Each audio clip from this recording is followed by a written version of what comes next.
Mr. President, could I start by going back to that extraordinary moment? جناب صدر، کیا میں 2 ہفتے قبل کے اس غیر معمولی لمحے سے بات شروع کر سکتا ہوں جب آپ کو پتہ چلا کہ اسامہ بن لادن پر قابو پا لیا گیا ہے؟ بطور صدر بلکہ بطور امریکی اس میں کچھ ذاتی احساسات بھی تو تھے۔ Well, there is. If you یقیناً تھے۔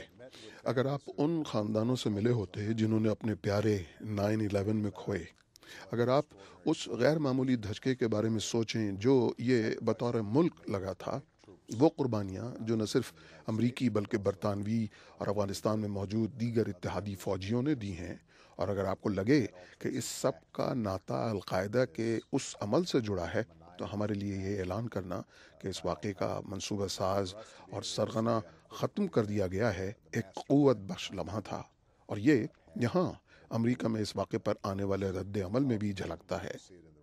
میں غیر معمولی کارکردگی پر اس ٹیم کا بھی شکر گزار ہوں، کیونکہ جب بھی آپ کسی بھی قسم کے فوجی جوانوں اور خواتین کو جنگ کے لیے بھیجتے ہیں، آپ کو سب سے بڑا خدشہ یہی ہوتا ہے کہ یہ لوگ واپس بھی آئیں گے یا نہیں آئیں گے، اور ان کا یہ سب بغیر کسی نقصان کے کر پانا غیر معمولی ہے۔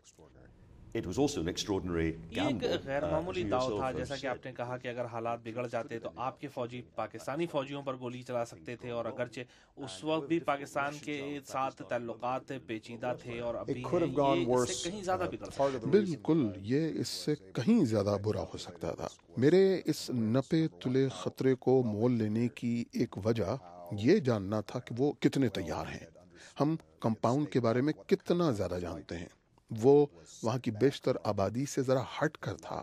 ہمیں لگا کہ ہم وہاں جا کر جلدی سے واپس آ سکتے ہیں، لیکن اس میں کوئی شک نہیں کہ وہ 40 منٹ میرے دور صدارت میں وہ لمحات تھے جن کے بارے میں میں نے سب سے زیادہ سوچا۔ during my presidency. And although اور the phrase اگرچہ حکم گرفتاری یا ہلاکت کا تھا، حقیقت میں ایک اندھیری جگہ پر جہاں پر گولیاں چل رہی ہوں اسے ہمیشہ مارا ہی جانا تھا۔ As you said, the جیسا کہ آپ نے خود کہا کہ ہدایت گرفتاری یا ہلاک کرنے کی تھی۔ جب آپ اپنے جوانوں کو ایک اندھیری رات میں، جب چاند بھی نہ ہو، ایک کمپاؤنڈ میں بھیجتے ہیں اور یہ بھی نہیں جانتے کہ کس کے جسم سے بم بندھا ہے یا نہیں ہے، اور ان کے پاس کس قسم کے ہتھیار ہیں، اور جبکہ ان کے لیے سب سے اہم ہدایت مشن کی تکمیل کے ساتھ باحفاظت واپسی ہو، تو میرے خیال میں انہوں نے غیر معمولی انداز میں یہ کام کیا۔ یہ حقیقت کہ اس کمپاؤنڈ میں موجود افراد کی اکثریت زخمی ہونے سے محفوظ رہی، ان کے پروفیشنلزم کا ثبوت تھا۔ were able to avoid any serious injury was a testament to their professionalism. اگر وہ گرفتاری دینا چاہتا تو اسے کیا کرنا چاہیے تھا؟ Well, میں اس آپریشن کی تفصیلات میں نہیں جانا چاہتا۔ میں یہ کہوں گا کہ آپ جانتے ہیں کہ ہم وہاں یہ جانتے ہوئے گئے تھے کہ یہ ایک انتہائی مشکل مشن ہے جس میں بہت سی باتیں ہمیں خود بھی نہیں معلوم۔ وہاں جانے والے جوانوں نے اس مشن کو مہارت سے مکمل کیا، انہیں ذیلی نقصان کو کم سے کم رکھنے کو کہا گیا تھا۔ یہ بھی اس گروپ کے چناؤ کی ایک وجہ تھی، اور اس سے زیادہ میں یہی کہہ سکتا ہوں کہ جب مجھے ان کی کارکردگی کی مکمل رپورٹ ملی تو میں ان کی غیر معمولی کارکردگی پر حیران رہ گیا۔ because it would presumably have been شاید اس لیے کہ وکلا اور پی آر کی دنیا کے افراد کی موجودگی میں امریکہ کے لیے اس شخص کو پکڑنا اور اس پر مقدمہ چلانا بہت مشکل ہوتا، اور پھر تفتیش اور بہت کچھ، یہ ایک مشکل کام ثابت ہوتا۔ یہ ہمارے لیے سر فہرست سوچنے کی بات نہیں تھی۔ Can I turn to کیا میں اب اپنا رخ خود پاکستان کی جانب کر سکتا ہوں؟ کیا اب آپ اس بارے میں واضح طور پہ جانتے ہیں کہ کس حد تک پاکستانی حکام اور دیگر افراد کو بن لادن کی وہاں موجودگی کا علم تھا؟ being there? we don't. What we نہیں، know ہم نہیں جانتے۔ جو ہم جانتے ہیں وہ یہ کہ اسے وہاں اندازاً 5 سے 6 سال رہنے کے لیے کسی قسم کی بیرونی مدد درکار تھی، چاہے وہ غیر حکومتی ہو یا حکومتی۔ کوئی بڑا نیٹ ورک یا چند افراد اس سب کی تحقیقات ہم کر رہے ہیں، لیکن ہم پاکستان سے بھی کہہ رہے ہیں کہ وہ بھی تحقیقات کرے۔ آپ جانتے ہیں کہ اس واقعے سے پاکستانی پریشان ہیں، چاہے یہ کہ بن لادن کی موجودگی کا کسی کو علم نہیں تھا، اور چاہے یہ کہ کوئی جانتا تھا۔ میرے خیال میں ان پر لازم ہے کہ وہ اس کی مکمل تفتیش کریں، اسے سنجیدگی سے لیں، اور ہم اس سلسلے میں ان سے رابطے میں رہیں گے کہ آگے کیسے بڑھا جائے۔ نہ صرف ان تحقیقات میں کہ ایبٹ میں کیا ہوا، بلکہ اپنے تعلقات کو اس مضبوط سطح پر لے جانے میں بھی جہاں دہشت گردی کا وہ خطرہ ختم ہونے لگے جس کا ہدف جتنا پاکستان ہے اتنا ہی ہم بھی ہیں، اور اس کے لیے تعاون اور اعتماد کی بحالی کی ضرورت ہوگی۔ وہ مغرب کو درپیش دہشت گردی کے خطرے کے معاملے میں عموماً ہمارے اہم اور سنجیدہ ساتھی رہے ہیں۔ ہم نے پاکستانی سرزمین پر کسی بھی اور علاقے سے زیادہ دہشت گرد مارے ہیں، اور یہ کہ ان کی مدد کے بغیر یہ سب ممکن نہ تھا، لیکن ابھی مزید کام باقی ہے، اور مجھے امید ہے کہ آنے والے مہینوں کے لیے یہ آغاز ہے جب ہم ایک زیادہ کارگر اور تعاون پر مبنی تعلق دیکھنا شروع کریں گے۔ On Pakistani soil than anywhere else, and that could not have been done without their cooperation, a more effective cooperative relationship. And if you find اور اگر آپ کو پاکستان یا کسی دوسرے خود مختار علاقے میں ملا عمر یا کوئی اور القاعدہ کی اہم شخصیت مل جاتی ہے تو کیا آپ دوبارہ یہی کریں گے؟ sovereign territory, would you do the same again? Well, I've always been clear to the Pakistanis. دیکھیں، میں نے پاکستانیوں پر ہمیشہ یہ واضح کیا ہے، اور ہم وہ پہلی امریکی انتظامیہ نہیں جو یہ کہہ رہے ہیں کہ ہمارا کام امریکہ کو محفوظ بنانا ہے۔ ہم پاکستان کی خود مختاری کا احترام کرتے ہیں، لیکن ہم کسی کو اپنے یا اپنے اتحادیوں کے شہریوں کو ہلاک کرنے کی منصوبہ بندی کرنے یا ان منصوبوں کو عملی جامہ پہنانے کی اجازت نہیں دے سکتے۔ ہمیں امید اور توقع ہے کہ ہم ایسے طریقے سے اس طرح کر پائیں گے جس میں پاکستان اور پاکستان کی خود مختاری کا مکمل احترام کیا گیا ہو، لیکن یہ کوئی راز نہیں۔ جب میں صدارت کے لیے مہم چلا رہا تھا، میں نے کہا تھا کہ اگر مجھے بن لادن کے خلاف کارروائی کا موقع ملا تو میں کروں گا۔ تو آپ اس موقع سے فائدہ اٹھائیں گے؟ ہم اس سے فائدہ اٹھائیں گے۔ We would take it. Our Prime Minister ہمارے وزیر اعظم ڈیوڈ کیمرن نے حال ہی میں کہا ہے کہ مسئلہ یہ ہے کہ دہشت گردی کے معاملے میں پاکستان دونوں جانب دیکھ رہا ہے، کیا وہ صحیح نہیں تھے؟ Well, I think میرے خیال میں جو وزیر اعظم کیمرون سمجھتے ہیں وہ یہ ہے کہ پاکستان پر بھارت کا ہوا سوار ہے، وہ اسے اپنی بقا کو لاحق خطرہ سمجھتا ہے۔ میرے خیال میں یہ غلطی ہے۔ میرے نزدیک پاکستان اور بھارت کے درمیان امن پاکستان کے مفاد میں ہے، اس سے انہیں تجارت کرنے کے لیے وسائل اور قابلیت مل سکے گی، اور وہ وہاں سے کہیں آگے جا سکتے ہیں جیسا کہ آپ بھارت کو کرتا دیکھ رہے ہیں۔ لیکن یہ ان کی سوچ ہے، اور یہ سوچ لمبے عرصے سے موجود ہے، اس لیے وہ افغانستان اور فاٹا کے معاملات کو اس نظر سے دیکھتے ہیں کہ ان کا بھارت سے مقابلے پر کیا اثر پڑ سکتا ہے۔ پاکستان اور اس کے استحکام کو سب سے بڑا خطرہ خود اس کے اندر سے ہے، اور اگر ہم تھانوں اور لوگوں کے ہجوم کو دھماکوں سے اڑا دینے اور منتخب نمائندوں کو قتل کرنے کو تیار اور نیٹ ورکس کے خلاف کارروائی نہیں کریں گے تو انہیں ملک میں عدم استحکام کا سامنا تو کرنا ہی پڑے گا۔ see a significant destabilization of the country. When it comes to Afghanistan, the military جب افغانستان کی بات آتی ہے تو میرے خیال میں یہاں اور برطانیہ دونوں جگہ فوج کارروائیاں جاری رکھنا چاہتی ہے۔ ہم جیت رہے ہیں سو دباؤ بڑھاتے رہو، لیکن بہت سے لوگ یہ بھی کہہ رہے ہیں کہ نہیں، ہم کبھی اس جگہ ایک قوم تیار نہیں کر سکتے، یہ کبھی بھی ایسا سوئٹزرلینڈ نہیں بن سکتا جہاں مساجد کے مینار ہوں، آپ کو انخلا شروع کرنا ہوگا۔ I think Prime Minister Cameron and I very much agree. میرے خیال میں on اب this issue. تک جو ہم I کر think پائے ہیں that what اس میں we've سب سے done پہلے is تو طالبان کے بڑھتے ہوئے اس زور کو روکنا جس کی وجہ افغانستان کی مہم پر کچھ عدم توجہی تھی۔ اس کی ایک اور وجہ ہماری امریکہ کی اس پر سے توجہ عراق کی جنگ کی وجہ سے ہٹ جانا تھی۔ چنانچہ ہم نے اپنے فوجیوں میں اضافہ کیا، اپنی حکمت عملی کو نئی شکل دی، اور اب طالبان دوبارہ بھاگ رہے ہیں۔ اگرچہ ان میں اب بھی بہت سے لوگوں کو مارنے کی طاقت ہے اور وہ جنگ زوردار ہو رہی ہے، اس کے علاوہ ہم نے کوشش کی ہے کہ شہری جزیات میں بہتری لائی جائے، جیسا کہ کارروائی حکومت کی جانب سے خدمات کی فراہمی کی صلاحیت کو بہتر بنایا جائے۔ یہ سب بھی اہم ثابت ہوگا۔ اب جبکہ میں متفق ہوں، اور میرے خیال میں وزیر اعظم کیمرون یہ کہنے والے پہلے شخص تھے کہ ہم اس معاملے کو عسکری طور پر حل نہیں کریں گے، اور آپ صحیح ہیں، ہم دنیا کے غریب ترین ممالک میں سے ایک افغانستان سے یہ توقع نہیں کر سکتے کہ وہاں اچانک ہی ترقی یافتہ اور جدید جمہوری ملک کی طرح کے ادارے سامنے آ جائیں۔ جو ہم کر سکتے ہیں وہ یہ ہے کہ ہم ان کوششوں کا استعمال کریں جو ہم نے سیاسی سمجھوتے کے لیے عسکری لحاظ سے کی ہیں، جو کہ یقینی بناتی ہیں کہ افغانستان کے آئین پر عمل کیا جائے، کہ انتخابات آزادانہ و منصفانہ ہوں، یہ کہ حقوق انسانی بشمول خواتین کے حقوق کا احترام کیا جائے۔ ہمیں بہترین نتائج نہیں ملیں گے، لیکن میرے خیال میں اس منتقلی کے دوران جس پر ہم متفق ہیں، ہم ایک ایسے مقام پر پہنچ سکتے ہیں جہاں سیاسی مفاہمت ان شرائط پر ممکن ہو سکے گی جو ہماری روایات اور اس سوچ سے مطابقت رکھتے ہوں کہ جس کی وجہ سے ہم وہاں گئے تھے. اور اس کا مطلب کسی مرحلے پر طالبان سے بات چیت بھی ہے. اگرچہ ہم کسی سنجیدہ مفاہمت کے لیے ضروری شرائط کے حوالے سے بالکل واضح ہیں، لیکن حتمی طور پر اس کا مطلب طالبان سے بات چیت ہے. طالبان کو القاعدہ سے اپنے تمام روابط ختم کرنے ہوں گے، تشدد ترک کرنا ہوگا اور انہیں افغان آئین کا احترام کرنا ہوگا. اب یہ کچھ بہت ہی واضح ضروریات ہیں.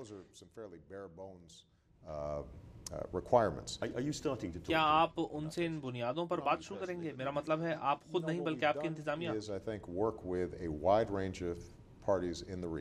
ہم نے جو کام کیا ہے وہ یہ ہے کہ خطے میں بہت سی پارٹیوں کے ساتھ کام کیا جائے. صدر کارزائی خود ایک مفاہمتی عمل کی قیادت کر رہے ہیں جس کی ہم مکمل حمایت کرتے ہیں، اور انہوں نے ایک امن جرگہ تشکیل دیا ہے جو کہ وہاں بات چیت کے آغاز میں مدد دے سکتا ہے. نچلے درجوں پر دوبارہ میل جول میں آخرکار متعدد طالبان کمانڈرز شامل ہوں گے جو کہ آ کر کے کہیں گے کہ ہم ہتھیار پھینکنے اور سیاسی عمل میں شامل ہونے کے لیے تیار ہیں. اعلیٰ سطح پر یہ معاملہ واضح طور پر زیادہ پیچیدہ ہے، لیکن میرے خیال میں بڑا مقصد یہی ہے کہ سیاسی سمجھوتا ہو اور ہم سیاسی مصالحت کے حامی ہیں. ہم یہ نہیں سوچتے کہ افغانستان اچانک سوئٹزرلینڈ بن جائے، لیکن ہماری یہ خواہش ضرور ہے کہ کسی معیار کے تحت کچھ سیاسی سمجھوتا ہو تاکہ اولاً ہمارے اسٹریٹجک نقطہ نظر سے افغانستان دوبارہ دہشت گردوں کی محفوظ پناہ گاہ نہ بنے، اور دوسرا یہ ہے کہ افغانستان میں اداروں کی ترقی اور حقوق انسانی کے احترام کے سلسلے میں جو ترقی ہوئی ہے اس کا تحفظ ہو سکے. in institution building and respect for human rights in Afghanistan is preserved. In your speech on the Middle East, مشرق وسطیٰ پر اپنی تقریر میں آپ نے سن 1967 کی سرحدوں کا ذکر کر کے بہت سے لوگوں کو حیران کر دیا. کیا اب یہ امریکہ کا موقف ہے؟ بالکل یہی ہے، لیکن سچ یہ ہے کہ ہم وہی کہہ رہے ہیں جو اسرائیل فلسطین تنازع کی تاریخ پر نظر رکھنے والے واضح طور پر تسلیم کرتے ہیں، جو کہ یہ ہے کہ اگر آپ کسی قسم کا امن چاہتے ہیں تو اس کے لیے 2 ریاستیں ضروری ہیں. آپ چھوٹے چھوٹے ٹکڑوں پر مشتمل فلسطینی علاقہ تو نہیں بنا سکتے؟ نہیں، آپ کو 2 ریاستیں بنانی ہوں گی، اور بات چیت کی بنیاد میں سن 1967 کی سرحدوں کا معاملہ بھی شامل ہوگا. اس بات کو تسلیم کرتے ہوئے کہ زمینی حالات بدل چکے ہیں اور فریقین کے مفادات کا خیال رکھنے کے لیے کچھ تبادلہ کرنا ہوگا. یہ ایک موقف ہے، اور یہ اتنی ہی اہم بات ہے کہ اسرائیل کو غرب اردن میں اپنی سیکیورٹی کے حوالے سے اعتماد دیا جانا چاہیے، اور سیکیورٹی کا یہ معاملہ اسرائیلیوں کے لیے اہم ہوگا. وہ اس وقت تک آگے نہیں بڑھیں گے جب تک انہیں یہ نہیں لگے گا کہ وہ اپنے علاقے کا دفاع کر سکتے ہیں، خصوصاً جو کچھ انہوں نے غزہ میں دیکھا ہے اور حزب اللہ کی جانب سے راکٹ پھینکے جانے کے بعد دیکھا ہے.